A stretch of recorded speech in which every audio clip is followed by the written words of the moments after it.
In Antarctica, a group of scientists are drilling the ice to get core samples. As the drill goes down, the ice starts to crack under their camp and soon the drill starts to sink. Jason almost falls into the hole too, but Jack and Frank catch him just in time. Then Jack risks jumping over the crack to retrieve the samples, and when he jumps back, the ice breaks under his feet and he falls. Thankfully he manages to use an axe to hold on and his friends bring him back up to watch how the entire ice shelf is breaking. Sometime later, Jack attends the UN conference on global warming in New Delhi to tell all the world leaders that the Earth will go through a new ice age, which will freeze everything on the planet. When the politicians ask how much time is left, Jack explains that it may take some centuries, but if they don't stop using fossil fuels soon, their grandchildren will face the consequences. Unfortunately, the politicians point out this would cost lots of money and call Jack's speech sensationalist claims. Outside the building, people are protesting against climate change and a reporter comments on the snow, which never happened in this area before and is sending the city into chaos. After the conference, Jack meets Terry, who works for the National Oceanic and Atmospheric Administration. Terry agrees with Jack's points and they leave together to share theories.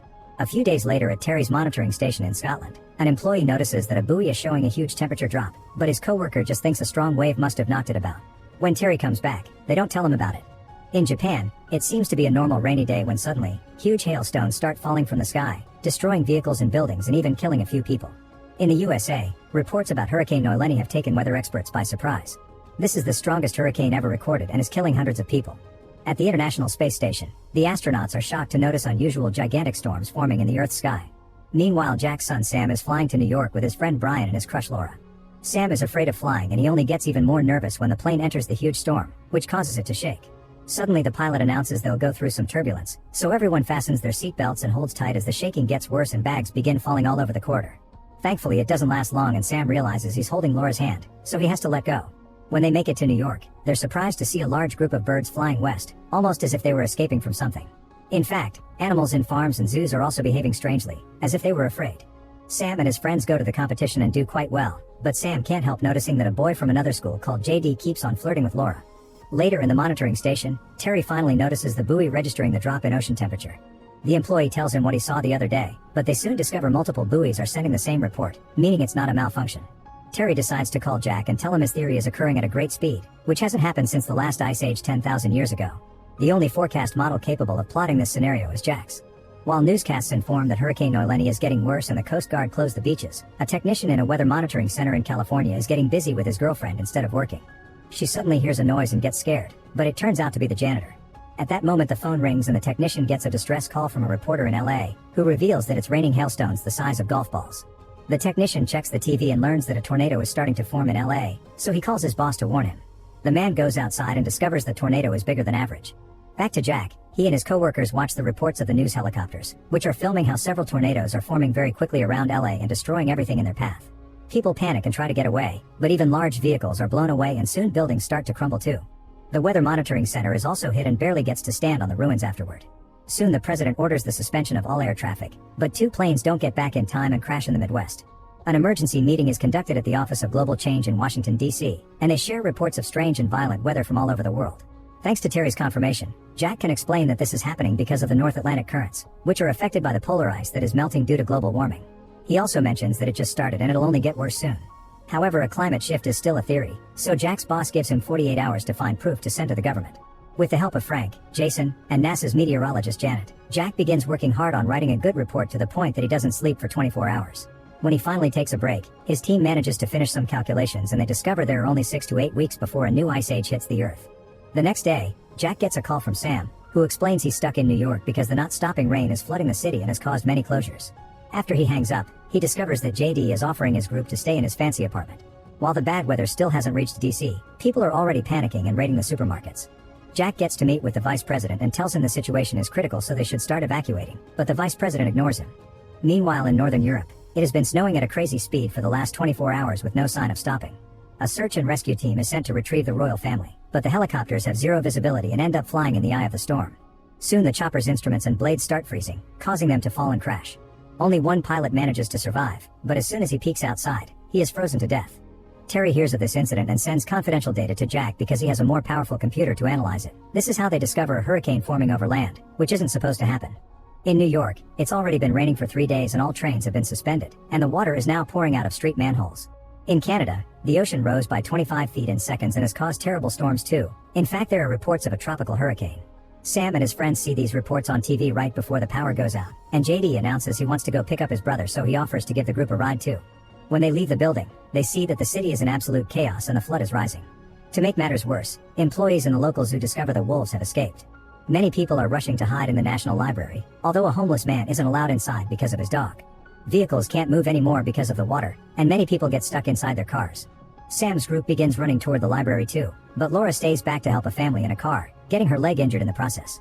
Suddenly a huge tsunami appears out of nowhere and hits the Statue of Liberty before slowly engulfing the city, killing thousands of people. Sam runs back to the street to grab Laura and bring her into the library right before the wave covers the area and gets inside the library's first floor as well. Moments later, Jack finishes his calculations and calls Terry to inform him that the air is descending too rapidly, creating storms in Canada, Scotland, and Siberia that are getting bigger and will reach other areas soon. Their estimation of 6 weeks had been wrong. It'll only take 48 hours for the new ice age to start. There's nothing they can do to stop it. They can only try to save lives. At that moment, Jack gets an alert of what's happening in New York and rushes to meet with his wife Lucy. In New York, all the survivors, including the dog, are trying to get comfortable in the library. Nobody has service on their phones, so Sam looks for a payphone. He ends up descending into a flooded floor to find it and immediately calls his parents to tell them he's fine. Jack informs him of what's actually going on, asking his son to stay inside because the storm will get worse and everyone outside will freeze to death. The water on this floor gets higher by the second and the flood reaches the ceiling, ending the call. For a second, Laura thinks Sam has drowned, but fortunately he manages to swim out. Then Laura searches for dry clothes for Sam and hugs him to share her body heat. Moments later, everyone starts hearing a strange noise, and when they look outside, they're shocked to see a cargo ship sailing through the flooded streets, crushing the vehicles under it. Meanwhile, Jack decides he'll go to New York to save his son regardless of the danger. His boss knows he can't stop him, but first he asks him to try with the government again because this time they have a meeting with the president himself. During the meeting, Jack makes an impressive presentation and suggests that people in the north should go as south as possible, perhaps even to Mexico. The vice president again disapproves of everything Jack says, but this time he's quickly scolded by the president's team for not having paid attention to this when he should have. To make the plan easier, Jack writes a line on the USA map of all the people that can still be evacuated and explains that sadly it's too late for those far away because anyone entering that area will freeze. After Jack leaves, the vice president tries to protest against evacuation again, but the president ignores him and approves Jack's plan. Back in Terry's station, the building loses power and the team decides to drink because they don't think they'll be rescued. In New York, the library is out of power too. The homeless man notices the flood has frozen and people are using the chance to walk on the ice to head south, so the survivors in the library start getting ready to do the same. Sam tries to stop them by informing them of what Jack said, but most people ignore him and they leave anyway. Only a small group stays behind, and because the temperature is falling so fast, they have no choice but to start burning books to warm the place up. They also break the vending machines to get access to some food and use the carpets as blankets. Outside the city, people are suffering from the cold and regret having left the library. Some of them are starting to die as well. In the meantime, Mexico closes its borders because it can't handle any more American refugees. All the roads are stuck in a traffic jam, so the people start crossing the river to reach Mexico as illegal immigrants. A few hours later, the traffic finally starts moving again because the American president has reached a deal. He'll forgive all Latin American debt in exchange for opening the borders. In a hospital in DC, Lucy is reading to one of her patients when she gets some bad news. People panicked and escaped, so there are no ambulances left. A coworker says there's a policeman with a snowplow that can help, but the patient can't be moved in anything but an ambulance. Lucy tells her coworker to leave while she stays with the child to wait for proper help.